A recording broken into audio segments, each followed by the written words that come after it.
Now, Rick, it's time for our favorite segment, Rick's Picks.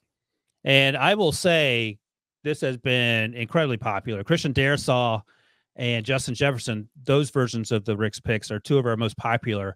And it's sort of funny that Darrisaw is up there neck and neck with Justin Jefferson in terms of popularity, because obviously one's a skill position player and other's an offensive tackle. But, Vikings fans are smart, and they know that Darrisaw was a great selection. And maybe one day it'll be as good a pick as Harrison Smith, who is, that's a home run. 4-year starter at Notre Dame. He was a linebacker, consensus second-rated safety behind Mark Barron. Mark Barron's career certainly didn't last as long as Harrison Smith. He came out of Alabama. He ran a 4.57 at the combine, and that's noteworthy for a couple reasons. I want to get your thought on this. Safeties running the 4.6s is not the end of the world. It's also not the end of the world for wide receivers, although we tend to get caught up in that stuff. Cooper Kupp ran a 4.62 or something. So just something to keep in mind. And you actually traded up to 29. So I want to get the thought on this.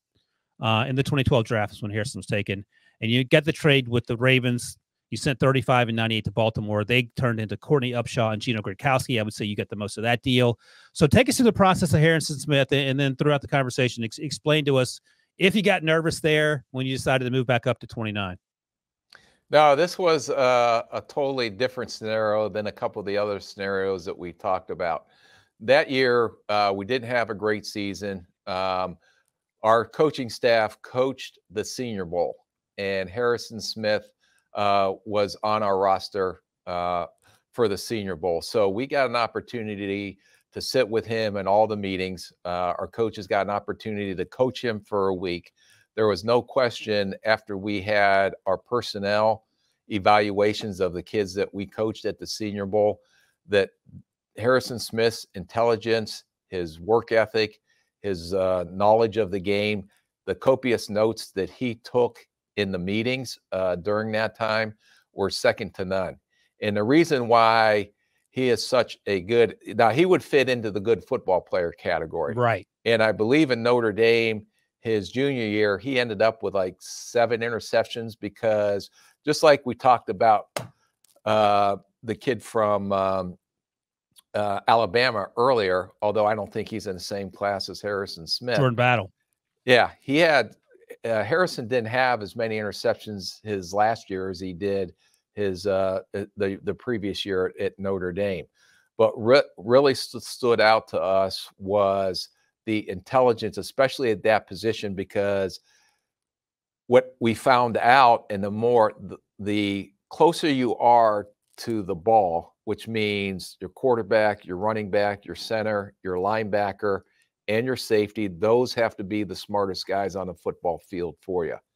And Harrison was doing all the checks, even though you could only play cover 1 and I believe cover 3 in the Senior Bowl. Mm-hmm. But when we were doing some things with him in our scheme, he was making all the checks, all the calls that we would expect him to make if we did end up drafting him. So after that Senior Bowl, we did not talk to Harrison Smith until the day I called him and said that we just drafted you. Was that intentional? That was intentional. We did not meet with him at the combine. We did not go to his pro day. We did not bring him in on a top 30 visit. We did not talk to him before the draft. The only contact I think we had with him was our scouts call all the prospects and make sure we have the right phone number for them on draft day. And then when we got into the draft, we knew we were going to have to move up to get him because we felt that strongly about him and how he would fit in our scheme.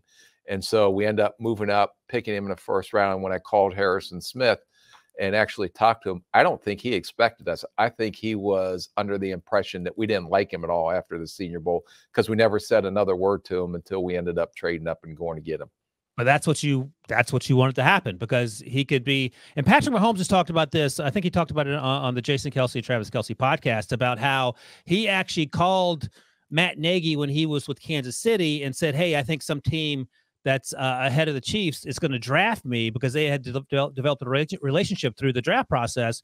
And I'm pretty sure the Chiefs traded up to get Patrick Mahomes that year. They did. Right. So there was some conversation, and teams knew that the Chiefs liked Patrick Mahomes.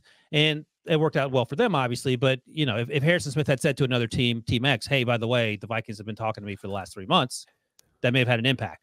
Yeah, and the one thing that usually when we're interviewing these kids or we bring them in on the top 30, it's like, where other teams have you visited? Or, you know, we had all of our interns are now what you refer to as associates in the building. Their job was to basically read through all the clips every day to try to track where all these players were going on their top 30 visits, or trying to find out, you know, in the media, these kids will talk about, well, who they met with at the combine. So we were sold on Harrison Smith right after the Senior Bowl that our strategy for him was, we're done. We're not even talking about him. The next time we're going to talk about him, we'll talk about him in the draft meetings because we have to read the reports and we have to talk about him there.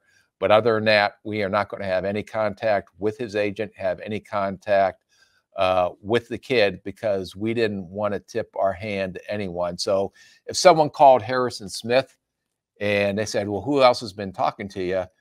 Our name wasn't mentioned at all. And because we didn't talk to him. So he didn't have any idea how interested we were in him. And that's kind of how we ended up getting Harrison. All right, so let's think about this. So you guys, the Vikings, took Matt Khalil for the offensive tackle out of USC. And then you were sitting at 35 at the top of the second round, and you moved up to 29. So A.J. Jenkins, the wide receiver of San Francisco, went after the 29th pick. Doug Martin, the running back out of Boise State. David Wilson, the running back out of the Virginia Tech, excuse me, with the Giants. Brian Quick, the wide receiver.